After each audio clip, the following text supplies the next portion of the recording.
Ingat justru sejak awal Jokowi tidak pernah mau damai, dan hari ini kalau kami mengambil perdamaian itu sama saja kami melakukan deklarasi pengkhianatan.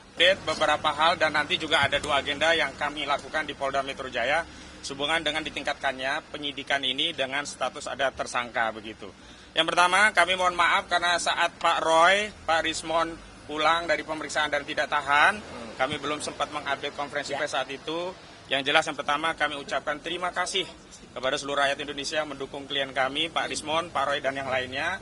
Juga kawan-kawan media karena telah mendukung amplifikasi perjuangan pendampingan Pak Roy untuk mengungkap membongkar ijazah palsu Saudara Joko Widodo dan Pak Rismon juga yang lainnya. Nah, hari ini kami ada 3 agenda. Yang pertama mengupdate kegiatan advokasi, kedua menyerahkan surat permohonan gelar perkara khusus yang sebenarnya dulu pernah kami mintakan di 21 Juli yang lalu tapi belum ditindaklanjuti oleh bagian Kabawasidik di Resikum Polda Metro Jaya, dan nanti kami akan kirim kembali begitu.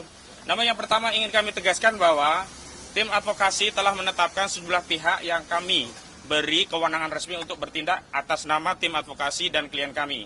Karena itu kami menghimbau untuk tidak mempercayai siapapun yang mengaku-ngaku bertindak untuk dan atas nama tim juga kasus ini yang berusaha membangun narasi perdamaian dengan siapapun, termasuk ke lembaga manapun.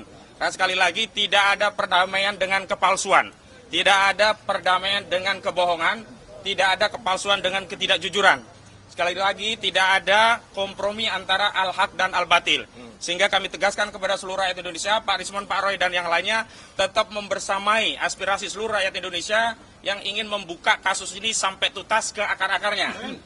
Jadi kalau ada pihak-pihak yang mengaku punya kepentingan, punya kapasitas, atau mengaku juru bicara atau apapun, termasuk kemarin kami komplain, Saudara Faisal Assegaf yang tiba-tiba bicara tentang perdamaian, juga Prof. Jimli Asidiki yang bicara tentang mediasi, karena ini kasus pidana, bukan kasus perdata. Kemarin waktu saat kasus perdata, Saudara Joko Widodo berulang kali di mediasi justru tidak pernah hadir. Hari ini di kasus pidana yang Saudara Joko Widodo sendiri melaporkan, maka Saudara Joko Widodo harus masuk ke pengadilan. Jadi jangan kemudian membangun narasi untuk mediasi di kasus pidana. Dan kepada tim reformasi Polri, khususnya Komisi Reformasi Polri, semestinya fokus ngurusi institusi Polri, baik mengawasi tentang kinerja, kebijakan, anggaran, SDM, institusional, bukan sibuk ngurusi ijazah Jokowi.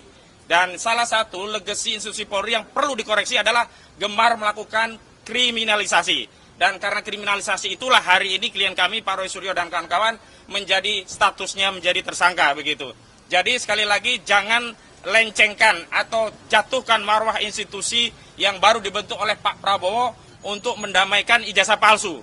Sekali ijazah itu diprotes oleh rakyat, tidak boleh dihentikan di tengah jalan, karena ini harus dituntaskan di era kita, tidak boleh kita wariskan kepada generasi selanjutnya. Yang kedua, terkait gelar perkara khusus, kami sudah mengirim gelar perkara khusus di bagian Wasidik di Polda Metro Jaya 21 Juli yang lalu. Namun sampai hari ini tidak pernah ditindaklanjuti, dan kemarin dari penyidik kami disonding untuk menindaklanjuti, dan hari ini kami juga akan kembali mengirimkan permohonan gelar perkara khusus yang hari ini kami serahkan kembali ke Biro Wasidik. Dan sebenarnya ini juga sudah kami persoalan karena dulu sudah ada gelar perkara khusus di Barreskrim ketika penyelidikan itu dihentikan, tetapi kenapa saat di Polda penyelidikan itu ditingkatkan menjadi penyidikan, saat itu tidak dilakukan gelar perkara khusus. Dan dalam sebuah diskusi media bersama kuasa hukum Saudara Joko Widodo, Bung Firmanto Laksana di Kompas TV saat itu juga menyampaikan tidak perlu gelar perkara khusus lah di tingkat ini, nanti kalau sudah penyidikan. Dan hari ini sudah penyidikan sehingga tidak ada alasan bagi institusi Polri, apalagi di tengah wacana ya perbaikan kinerja institusi Polri, untuk tidak melakukan gelar perkara khusus sebagaimana sudah dilakukan oleh Mabes Polri pada Dumas yang dilakukan oleh TPUA. Dan terakhir berkaitan dengan apa yang kemarin disampaikan oleh Polda bahwa salah satu sebab tidak ditahannya klien kami karena kami mengajukan sejumlah saksi dan ahli. Hari ini kami akan mengirimkan surat secara resmi kepada Direktur Kriminal Umum Polda Metro Jaya tentang sejumlah nama ahli-ahli yang memang sudah kami siapkan, sudah berkomunikasi untuk bisa diperiksa di tingkat penyidikan agar ada kesetimbangan dari keterangan ahli. Hanya yang sebelumnya hanya dari penyidik, kami harapkan juga bisa mempertimbangkan keterangan ahli dari kami. Setidaknya ada 4 ahli satu ahli bahasa, ya ahli bahasanya itu forensik, linguistik forensik, mohon maaf ya. Kemudian ada ahli pidana, kemudian juga ada ahli ITE. Untuk linguistik forensiknya kami sudah siapkan nama-nama dan nanti akan kami sounding. Dan kami sudah meminta agar pemanggilannya melalui kami dengan waktu yang cukup agar nanti kami juga bisa menghubungi ahli-ahli kami. Kenapa demikian? Karena kami juga butuh mendapat persetujuan dari institusi masing-masing karena ahli ini adalah bersatu ASN begitu. Selanjutnya kami juga menyampaikan 11 saksi yang meringankan di tahap penyidikan. Terlepas kami juga nanti akan menghadirkan lagi di tingkat persidangan. Jadi di penyidikan dengan di persidangan kami bedakan. Di penyidikan kami setorkan ke pihak penyidik, di persidangan kami akan persiapkan tambahannya nanti di persidangan. Selanjutnya kami ingin tegaskan di kasus ini ya, peran yang membuat klien kami tidak ditahan adalah dukungan dan doa seluruh rakyat Indonesia. Jadi jangan percaya kalau ada pihak-pihak yang mengaku-ngaku merasa punya peran sehingga klien kami tidak ditahan. Apalagi mengaku-ngaku punya kapasitas untuk menyelesaikan persoalan ini dengan perdamaian.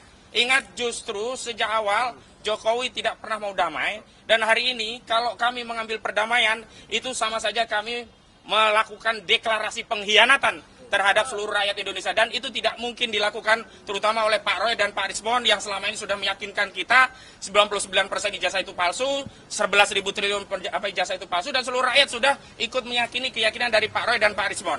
Karena itu mohon doa dukungannya. Kami akan tetap istiqomah konsisten untuk berjuang untuk membersihkan legasi bangsa Indonesia dari dugaan pernah dipimpin oleh seorang presiden berijazah palsu. Nah, dalam kesempatan hari ini karena klien prinsipal juga kami ada, kami mohon tanggapannya pertama dari Pak Roy, yang kedua dari Pak Rismon. Silakan Pak Roy. Baik, terima kasih. Jadi jelas ya teman-teman. Assalamualaikum warahmatullahi wabarakatuh. Download Tribun X sekarang. Menghadirkan lokal menjadi Indonesia.